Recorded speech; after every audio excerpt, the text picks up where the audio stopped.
Salut à tous. Ouais. Salut. Alors on est à Carthagène, on perd pas de temps, on vous emmène avec nous pour visiter la ville.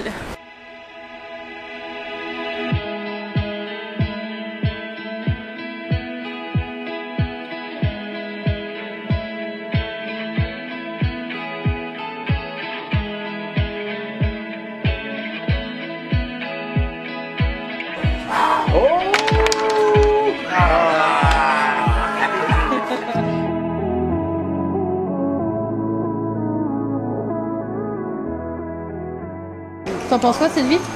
C'est super joli. Hein. Une architecture magnifique. Qui est colorée, très jolie. Bon après ce qui est hyper relou c'est qu'ils essaient tous de te vendre un truc tout le temps. Tout le temps. Tout le temps. C'est usant.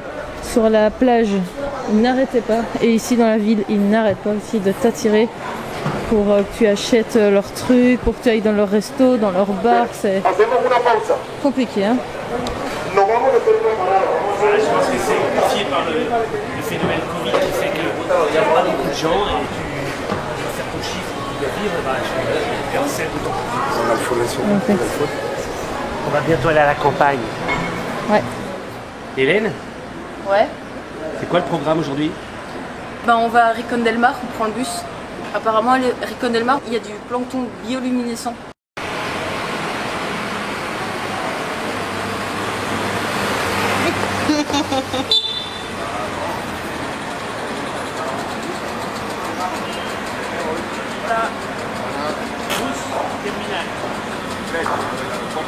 I came from the mud. There's dirt on my hands. Strong like a tree. There's roots where I stand. Oh, I've been running from the law. Bon les amis, nous sommes à Rincon del Mar et on a fait plusieurs guest house, les prix sont hyper élevés. Et là aujourd'hui bah, on est dans un guest house à 15 € la nuit. Donc je vais vous montrer à quoi ça ressemble. Yep, là. Et voilà. C'est vraiment une toute simple piole. Voilà. Et il fait une chaleur de fou quoi. Et on est dans un petit coin de paradis. Franchement, c'est canon.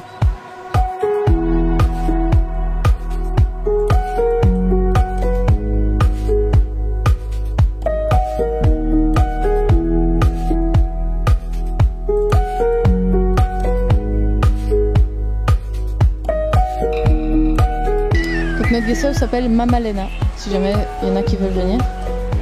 Alors t'en penses quoi? C'est classe. T'aimes bien ici? Ah bah ouais. Paradis.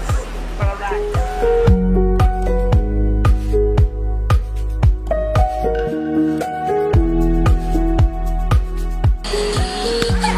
Communication les gars, communication. Allez.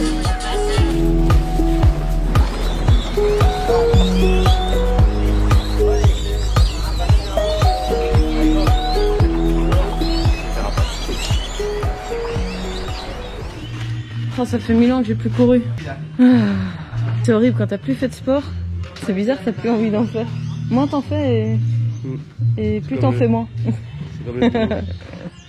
On se fait à manger nous-mêmes tout à l'heure hein, pour aller moins au resto. Et là, on va faire un barbecue, regarde. T'as la chaîne du froid. Par contre, ça, c'est pas les meilleurs morceaux. Ça, c'est cradouille, mais ça, c'est pas mal. Les mouches sont en train de pondre dessus, je crois bien, tu vois. Oh, c'est ignoble. Bon, pourquoi? T'as la viande et les œufs.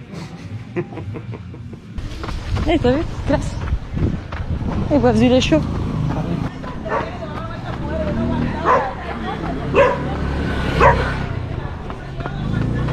On va nous prendre pour des tarés. Absolu. Je vois ça que moi.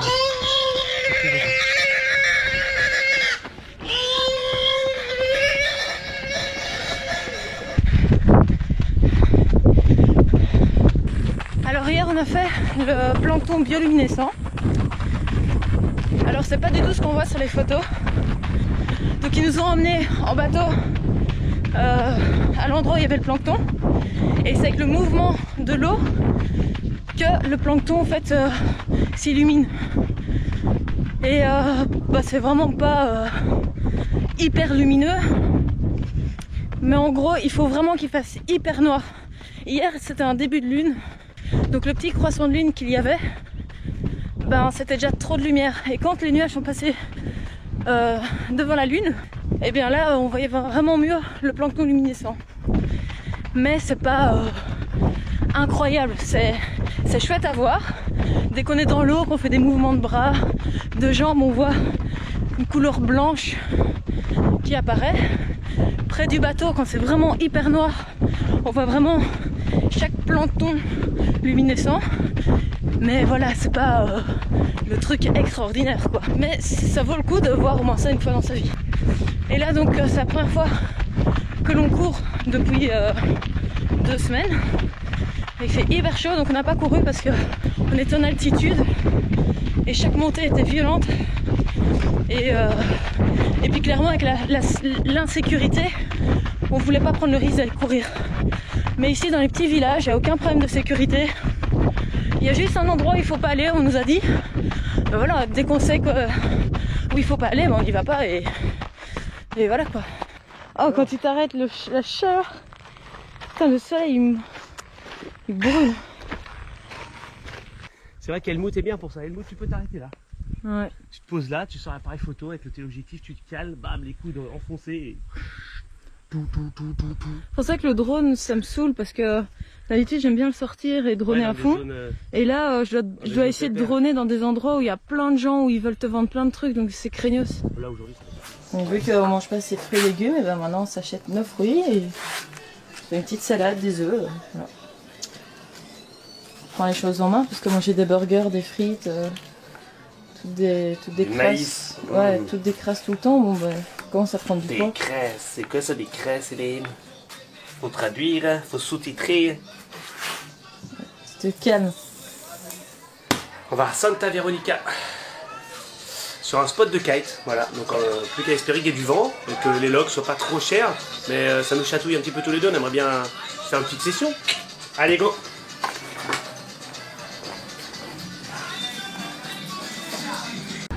Dos secondes. Tu les mets devant encore. Mais non, mais ça c'est. Il est léger et tu vois, le lourd je l'ai dans le dos et le léger je l'ai devant moi, ça va pas. On fait pourquoi? Par contre ça va me niquer les aisselles.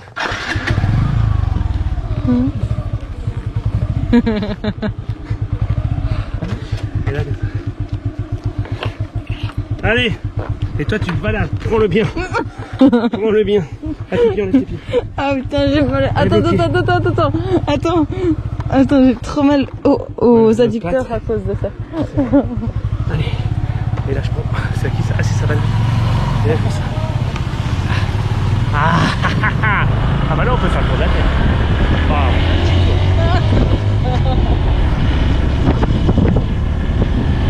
Ça va toi? Mets tes pieds sur les murs. Mets tes pieds sur les murs.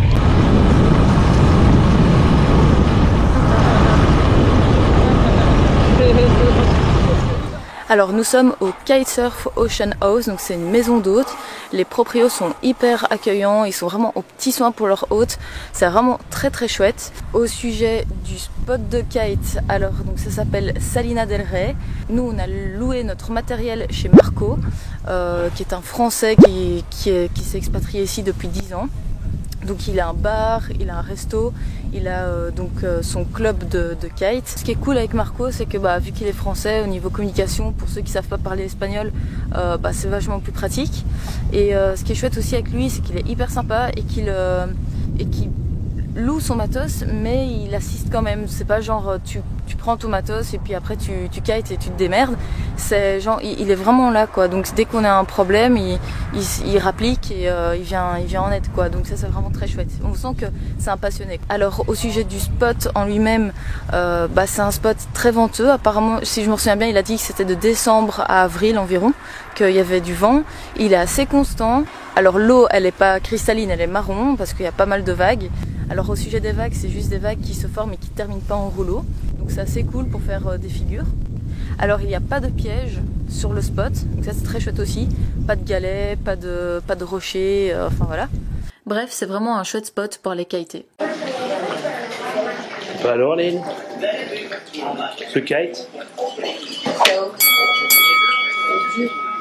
On est à Santa Marta et il est 7h du mat et on part faire de la plongée.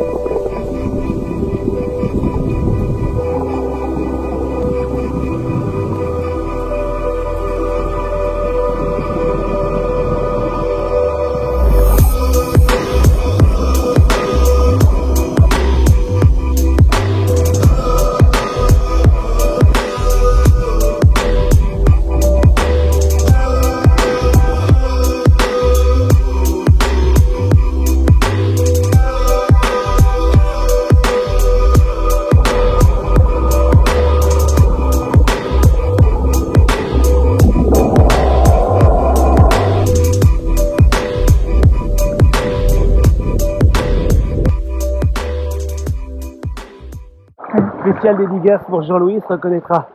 Il m'a dit, c'est un ancien plongeur des mineurs. Il m'a dit en 25 ans de carrière, je suis toujours gelé les burnes. La caméra rouge joue apparemment sa veste. Et c'est dingue, hein. Là on est en Colombie, dans les Caraïbes. Et bah, dès que tu descends à 20 mètres. Ouais, non, dès que tu passes 5-6 mètres, tu sens que l'eau est vachement proche, quoi. Ouais. Alors que nous on pensait en partant de l'hôtel ce matin qu'on allait plonger Sans combi. voilà. En maillot de bain. Bien sûr. Et ouais.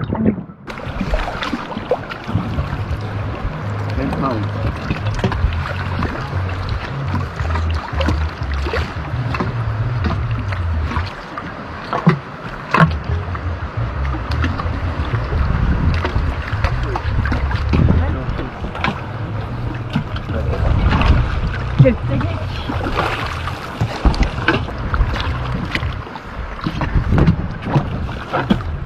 Roberto, Mio palmo. J'ai mes oreilles défoncées. you know this? Roberto, Mio Palmo, the big blue. You know the movie? No, really? You never see it? No.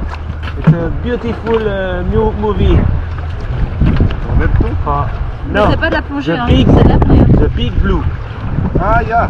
Yeah. C'est de l'apnée, c'est pas de la plongée. C'est l'apnée. J'ai l'impression d'être dans un autre monde. Le monde de oui oui. Alors dis-moi, c'est pas le problème. En fait, nos voisins mangent de l'avocat, donc je te dis même pas l'envie que ça me faisait. Et la fille a dit, bah oui, mais on n'en vend pas. Tu l'achètes dans la rue, et eux, ils te le coupent et tu le manges ici. Bizarre. Ouais, Je vois pas pourquoi ils achètent pas les avocats, ils les mettent pas en cuisine et puis ils les mettent à la carte, tu vois. Enfin bon, c'est bizarre. Et du coup, je suis allé Vernaille dans les bateaux, là, tu vois. Ça sert de fenêtre au restaurant. Elle l'a appelé. Il est tout de suite arrivé, parce qu'il a l'habitude. Il arrive avec 3 avocats, il la propose, tu choisis. Et elle me dit, ça vaut 6 000. Donc tu donnes les 6 000 au gars, et elle me dit, tu veux que je te le coupe? Bah oui, je préférerais. Et donc ils vont nous l'amener dans une assiette et tout. Et ce qui est Ils vraiment ont peut-être pas le droit de lourd vendre de aussi, fruits, c'est que tu vas exprès dans un resto pour avoir quelque chose et ils l'ont pas. Et c'est souvent. Et c'est souvent. Et souvent, il n'y a pas les crustacés, il n'y a pas les poissons, et il n'y a souvent pas la viande. Ah, le poisson, il y a, mais frit quoi. Mais leur poisson. Parce qu'il est congelé. Ouais, parce qu'il est congelé. Ouais. Peut-être que tout ce qui est frais, ils l'ont pas, mais c'est peut-être pas la faute du pays, c'est peut-être la faute de la crise. Peut-être ils savent pas du tout combien il va y avoir de gens qui mangent, du coup ils prennent pas le risque d'avoir des produits frais. C'est peut-être ça, Elena, cause Covid, tu vois. Parce que si c'était plein de touristes, ils n'hésiteraient pas à remplir les stocks en se disant de toute façon c'est sûr qu'on le vend, quoi, il va y avoir du monde. Là, il y aurait bien de ça. Et peut-être que les fruits, peut-être que les avocats c'est pareil. Hein. S'ils ont des avocats qui les vendent pas, ils sont perdus. Hein. Que là, tu les veux, tu les achètes, t'en veux pas, eux ça leur coûte 0. Je mets du jus de citron dessus ou ça t'embête? Ouais, vas-y, c'est super bon. Faut rajouter du sel, du poivre. T'appuies sur le machin avec les pépins qui sortent. C'est quoi ça? T'as vu un nouveau légume? Patacones. Ah, je connais pas. Banane plantain.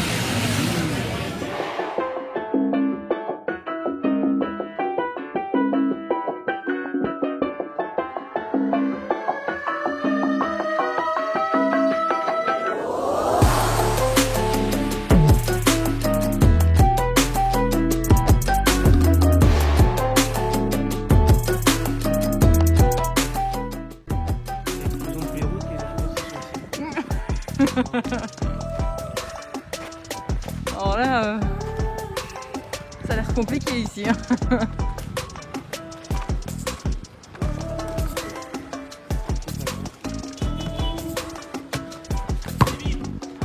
J'ai failli chourer son ballon.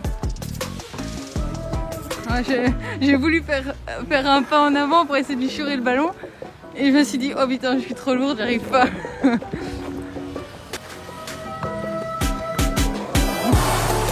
il t'a...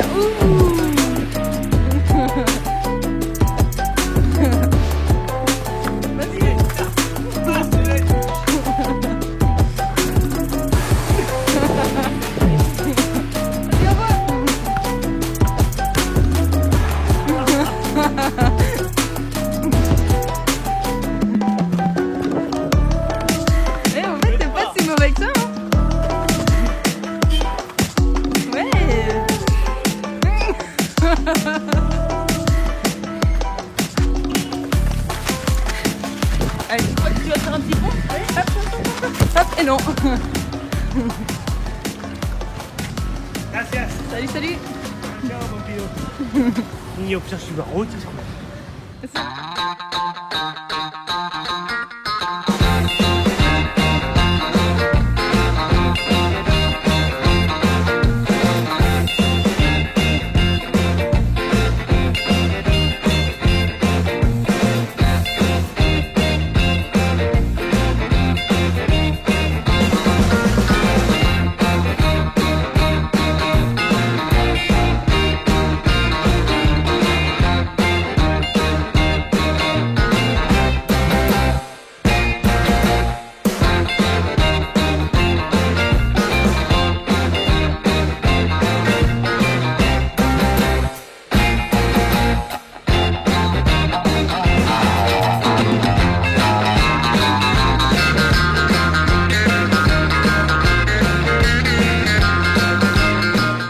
Ta tête peut pas toucher le mur et tes coudes doivent être verrouillés.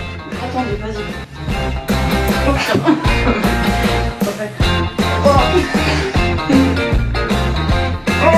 Rentre ta tête, rentre ta tête. Tiens-moi, tiens-moi. Moi, je vais tiens un peu. Ah non, mais c'est là, tu sais, c'est comme le saut dans l'eau. Bah ouais. Je veux pas aller. Bon, excuse-moi.